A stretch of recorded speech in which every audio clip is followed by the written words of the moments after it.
Thank you very much. So now we are open for a question and discussion, and I would like to start maybe with Adrian. Can you give us some notes about gene therapy? When and what is the future of gene therapy in Wiskott?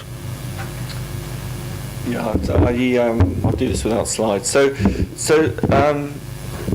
The first, if you look at the first trials of gene therapy for several immunodeficiencies, including Wiskott-Aldrich syndrome, using fairly primitive technology. So for those of you who don't know, mouse retroviruses with mouse regulatory sequences, powerful enhancer sequences.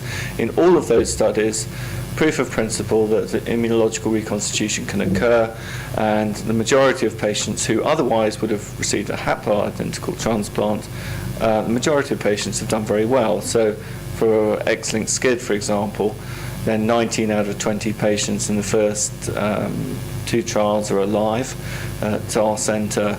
10 out of 10 are alive. 1 developed leukemia as a side effect, but was successfully treated. So the outcome is good, but the technology is imperfect.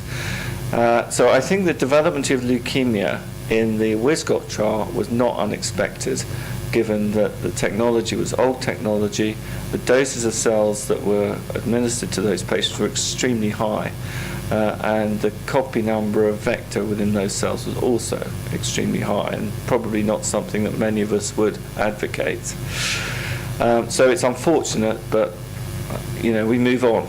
So while that trial was ongoing, several centres have been developing alternative technologies which are much less likely to transactivate proto-oncogenes.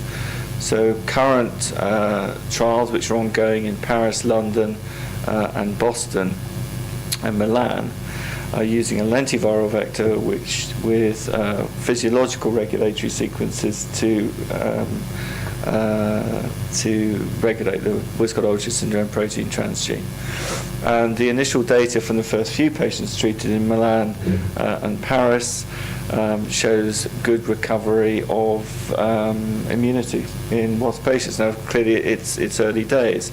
Now, what we haven't seen is dramatic changes in platelet count. Okay, but in terms of B and T cell immunity, I think there's good evidence for recovery. So I think the technology's moved on. I suspect the safety profiles are going to be much better. We still need to learn about which groups of patients would be most appropriate to treat. But at the moment, the patients are selected to be the severest without usually 9 or 10 or 10 on 10 donors. Thank you. More question, please? Yeah.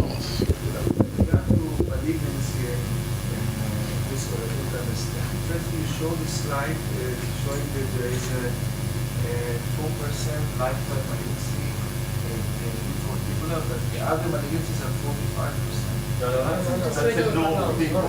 That's enough. So what about the association of the transplantation to malignancies? Does it avoid does the fact that you have a full donor chimerism totally avoid the chances of malignancy, or any included if there's only fixed chimerism? The more malignancy, you didn't show on the slide about the malignancies and the hematopoietic stem cells. Is there any association between? Does it make it better or worse? Like in Fanconi, that we see that sometimes things get worse after transplantation. Well, I think the hope by correcting the immune system is that the types of malignancies peculiar to Wiskott-Aldrich syndrome would be avoided or significantly minimized. And unfortunately, as I learned from this patient who emails me 30 years later, they're all over the world. We don't know where they are. The follow-up is poor.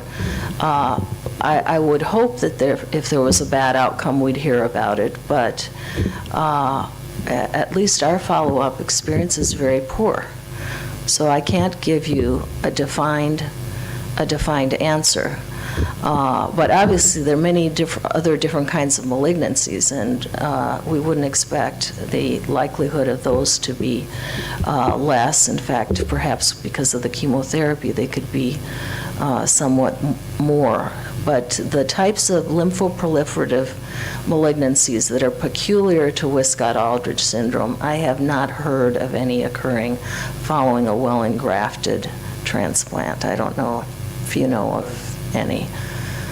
How about mixed chimerism? I mean, is there a propensity to have the lymphoreticular malignancies if there is residual wasp cells present? Is there data on that? No. I mean, it's a very good question, because I think we don't know how much of this is B-cell intrinsic versus regulation. And again, not enough follow-up. Important lesson. At